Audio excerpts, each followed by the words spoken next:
In this section, we'll be talking about areas of regular polygons and composite figures. Composite figures means that there's going to be more than one. So we might put like a square and a circle together and so on. So we have a new vocabulary term for this set of notes, and that is the apothem. You may also hear your teacher say this as the apothem. The pronunciation varies between apothem and apothem.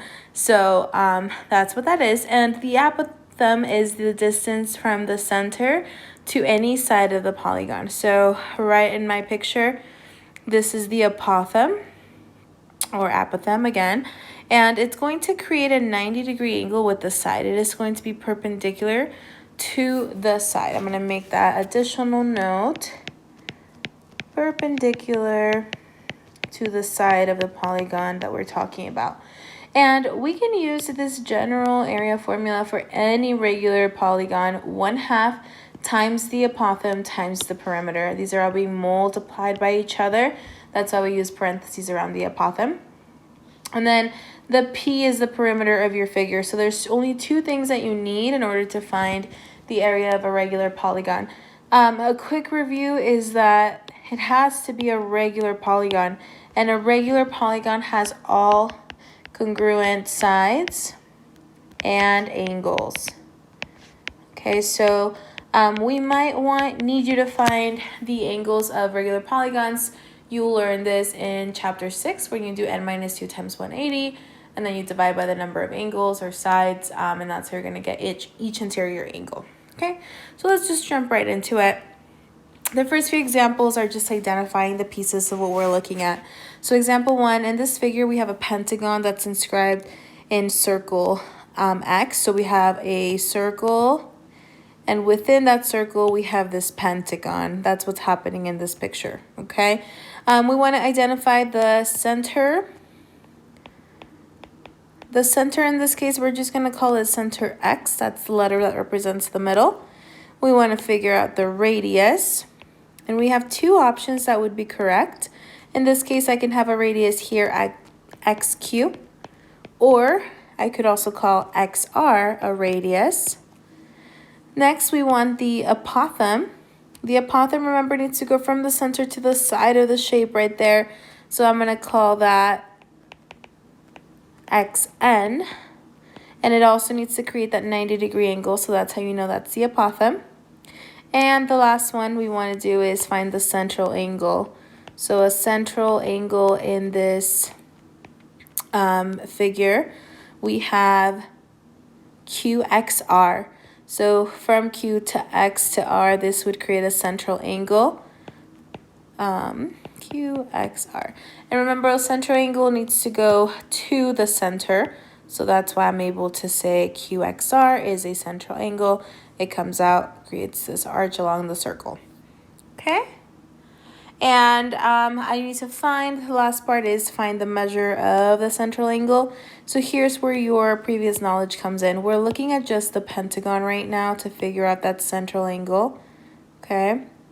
And so we are going to take n-2 times 180. So to figure out this is all inside a triangle, right? And well, I have different options. Because this is a circle, I know that the circle adds up to 360. And because this is a regular pentagon, that means that I am creating 5 equal slices. So this was a pizza, okay, 5 equal slices. So I can take the 360, divide by 5, and that's how I get 72. So angle QXR is actually 72 degrees. And again, I use the fact that I'm finding the central angle. This is a regular pentagon, so all sides, all angles will be equal. So I'm cutting the circle into 5 equal parts. I take the 360 and divide by 5. Okay, going on to example 2, we have a hexagon this time. Hexagon means 6 sides. We're going to identify the same things. The center, in this case, is the letter G. The radius goes from the center through the sides. So we have options. We can say GC, or GD would be another radius. Next, I have the apothem. And the apothem needs to go from the center to one of the sides, creating that 90-degree angle. So that's GH. And lastly, a central angle. So the central angle needs to go to the center. So in this case, it would be CGD. And to find the measure of that angle, I would again want to split up this big circle into 6 equal parts this time because it's a hexagon. Hexagon means 6 sides. So I'm taking my 360 degrees that belong in a circle, dividing it by 6, which means each angle is 60 degrees. Therefore, the central angle in this case is going to be 60 degrees. All right. We're going to go on to a little bit of review to find missing sides using trigonometry. And as a reminder, we have an acronym that helps us remember the ratios. It's SO, CA, TOA. This is for sine, cosine, and tangent. And we're just going to jump into it. We're finding the missing side, which in this case is labeled as x. So in this case, x is right here, and I'll be using this angle. If I'm standing at this angle, this is my adjacent side, and this is my hypotenuse across the 90-degree angle. So out of my acronyms, the one that uses A and H is going to be cosine. So I'll be using cosine for the first picture. I'm setting up cosine of my angle 37 degrees is equal to the adjacent over the hypotenuse. This is a cross multiplication problem, so when I cross multiply, I get 11 equals x times cosine of 37. And to solve for x, I would divide both sides by cosine of 37. I can put that into my calculator exactly as I see it. Please be careful. You might want to add parentheses maybe around the 11 and then division cosine 37. When you round just to 2 decimal places, we get 13.77. So x is 13.77 units, and that's my answer. Now, it makes sense that the hypotenuse of 13 is bigger than the 11. The hypotenuse is always the longest side. The next one, if I'm standing at this angle, this would be opposite, and this one would be adjacent. So using my acronyms here, which one uses opposite and adjacent? That's going to be tangent. So using tangent, I'll be setting up my ratio. Tangent of 32 degrees equals opposite, which is x, over adjacent, which is 13. Cross multiply and solve for x. I get 13 times tangent of 32. Remember to be in degrees mode in the calculator. And when you type that in, you should get 8.12 as your answer. All right. So you may need to find a missing side. Usually that missing side is going to be the apothem. You can use special right triangles or you can use trigonometry, whatever you like best. It will work out. All right. Now, solving for the area of a regular polygon is easy if you have the apothem and a side. But if you don't have that, you may need to do a little bit more work. So you won't always need to use all of these steps. I just want to go through them, make sure you understand what they mean. So first, you need to know how many sides are involved. This will help you in case you need to find the measure of each interior angle. This is a formula you did in chapter 6, the n minus 2 times 180. That's how we figure out how much is in the interior angles add up to, and then we divide by the number of sides to equally divide them out. Then we would divide by 2 if we needed to find the angle. We're going to do an example of this here shortly. That's what that means. You could use SOHCAHTOA or you could use special right triangles. And then essentially find the perimeter, plug it into the formula. This is the one we want to use. 1/2 times the apothem times the perimeter. So the first few examples are actually all the information is given to you. So it's pretty straightforward. I like to write down my area so I can follow along. We have 1/2 times the apothem times the perimeter of the figure that we're talking about. In this case, I am given the apothem right there, and I recognize this is the apothem because it's creating that 90-degree angle at the bottom. So that's 7.5. And then lastly, I need to figure out what the perimeter of this shape is. The perimeter is the distance all the way around. All of these are 10.9, 10.9. And I know this because all sides need to be equal for regular figures. So regular pentagons or hexagons, triangles, whatever. So because this is a pentagon, 5 sides, to find the perimeter, I can take 10.9 and multiply it by 5 because there's 5 equal sides. Okay, so when I do this, my perimeter comes out to 54.5. And that's what I'm going to substitute into my formula. Now, this all, you should be able to enter it in the calculator. It may be a little bit more friendly for you to type 0.5 instead of the 1/2. That way you don't have to deal with the fractions. But go ahead and practice putting that in. And it says round to the nearest 10th. So I'm going to go 204.4. It looks like it goes 375. And that's meters squared. Area is always units squared, so make sure you add that, and that's where I got the meters from. Okay, so this example pretty easy because I'm given most of the information that I need. Next we have a triangle. Same thing, we are assuming that all sides are going to be equal because we're talking about regular polygons. So my formula is still the same. I'm going to use 0.5 here times the apothem times the perimeter. Same thing as 1/2, that way you don't have to change it later. My apothem here is 12.1.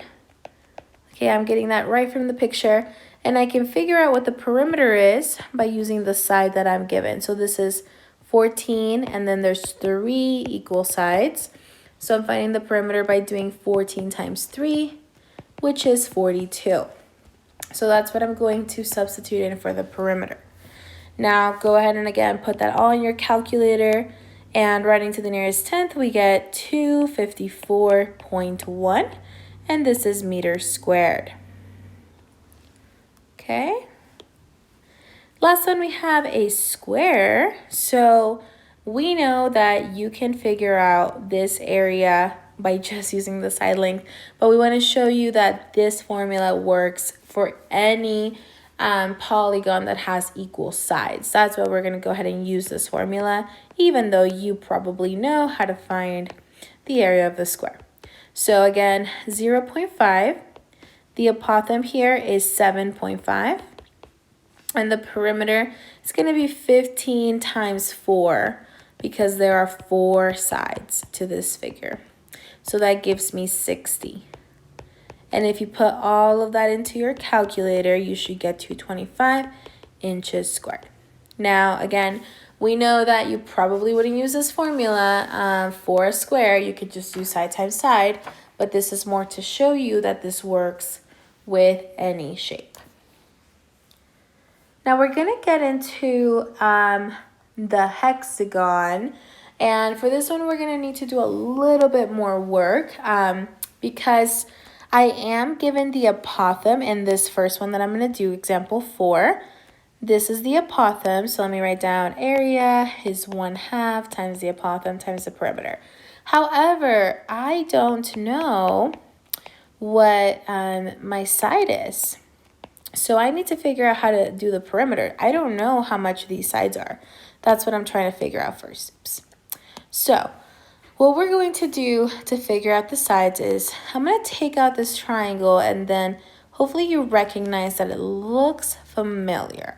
This triangle, what we have going on here, this is a 90-degree angle.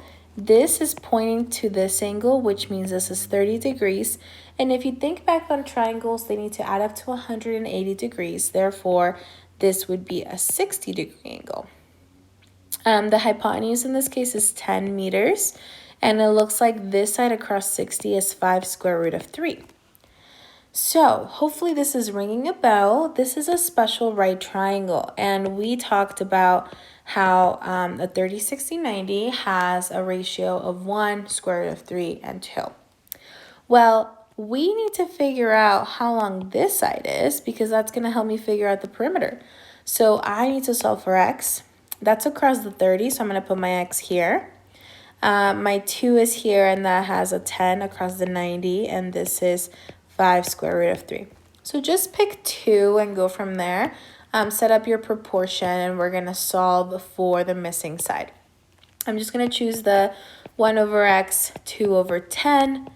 If If I cross multiply, I divide and I get that x equals 5, which means this side is 5. I'm going to transfer that information here. From here to here, because this is only the triangle, I have 5 units long. That means the whole thing is 10. Okay, so 10 and 10 and 10 all the way around. This is a hexagon. So my perimeter is actually 10 times 6, 60 units. Okay, and that's going to be my perimeter. So that's how you find the perimeter when you don't really have much information. So what you are going to do is, if this was a multiple choice question, your answer would most likely be left as a square root answer. So what I'm going to type in is 0.5 times 5 times 60, and then leave the square root of 3 there. Don't type it in the calculator because we don't want a decimal. We want an exact answer. When we do this, you should get 150 for this part, and then again, leave the square root of 3 there. This would be meters squared. So this one, again, requires a little bit more work because you have to think back on special right triangles. Go ahead and pause the video here and try 5. 5 is a little bit more complicated, but see how far you can get. All right, number 5, again, a little bit more work on this one because we are given even less information for this problem. So first of all, we don't even know how many degrees each angle is. So let's figure that out. We're going to throw it back to unit 6 when we had to do n minus 2 times 180. And I know I'm going to divide by the number of sides because all my sides and all my angles are going to be congruent. This shape has 6 sides. So I'm going to substitute in 6 into my formula. Okay. When I do this, I'm going to get 120 degrees. That means each angle in this shape is going to be 120.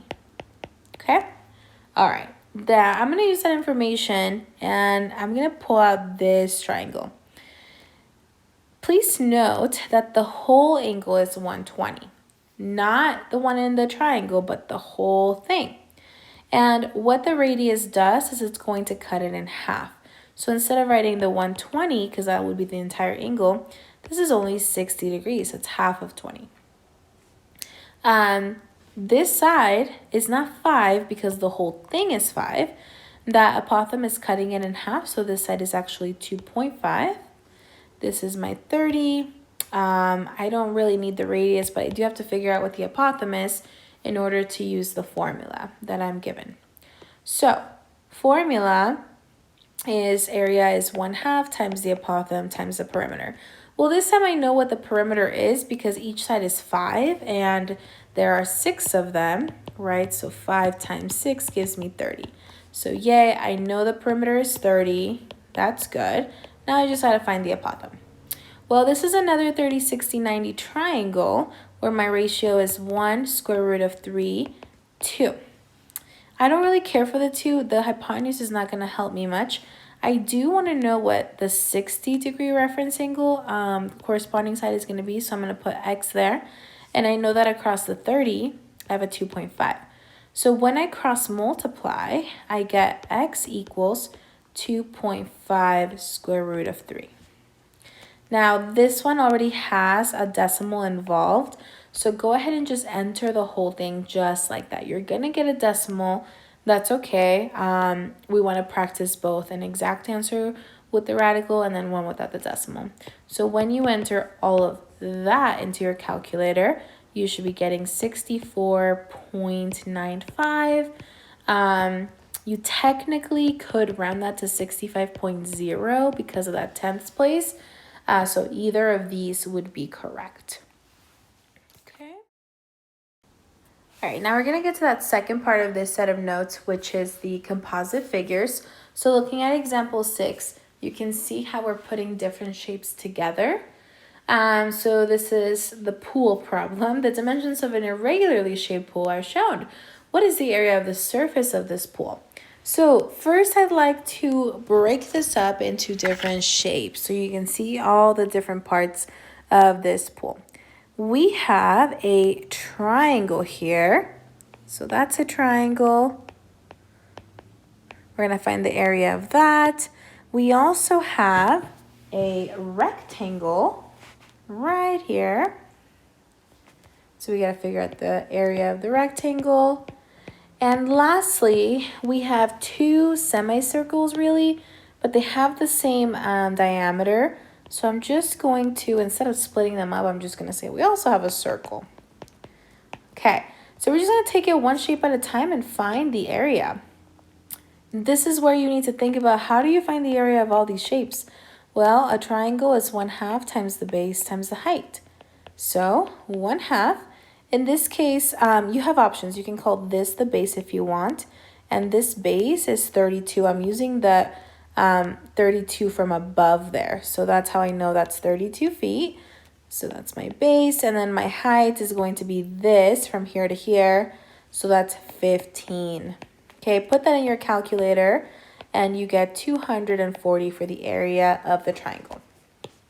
Moving on to the rectangle, again, just remembering how you find the area of all these shapes. We have a rectangle is just length times width, or base times height. In this case, my length is 32 and my width is 16. I'm getting that from this number on the right. Okay, put those together. We have 512. Last one, a circle. Area of a circle is pi r squared. Pi, our radius, being squared. Looking at the circle, again, it's split up, but they're just both halves. Instead of splitting up, I'm just going to do it all at once. This is the radius of 16, or sorry, the diameter of 16. So the radius would be 8. So just be careful to what part of the circle is given to you. When I do that, I get 64 pi. And the decimal for that would be like 201.1. So we're going to put them all together. We have 240 for the triangle and 512 for the rectangle and 201.1 for the circle. We have a total of 953.1, and that's feet squared because we're talking about area. So again, just remembering those formulas, figuring out what shapes you have, and then going from there. Go ahead and try example 7, and then check your answer. All right, last problem here. Here are the parts that we have. First thing I noticed was a rectangle here. So I'm going to have a rectangle. I also notice I have two triangles. So I remember that I'm going to come back to that. Maybe I need to multiply by 2. And then I have a semicircle. So not a full circle this time, just a semicircle. Okay, so starting off with the rectangle, area is length times width, base times height, however you want to think of it. In that case, that's 18 by 8. So the area for this one is 144. Then we have two triangles. The area of one triangle alone is 1/2 base times height. Well, the base for this one is 5. And the height is 8. And it looks like it's the same for the other one too. So let me get the area of one, that's 20. And then there's two of them. So altogether I have 40. And lastly, the semicircle, I'm going to use the area of a circle, which is pi r squared, but then I'm going to divide it by 2 because I only have half the circle. In this case, my radius comes out to be 9, and I'm getting the 9 because this whole thing is 18, so half of it would be 9. And that one with a decimal is 127.2 approximately. So final answer is to add all of them together. This plus this plus this. It's approximately 311.2, and that's feet squared. And so that's really pretty much it for the composite areas. You're just going to need to figure out what's going on in your picture, what shapes you have, and then go back and remember all those formulas in case you may have a mix of triangles and circles and rectangles and so on. And that's the end of these notes.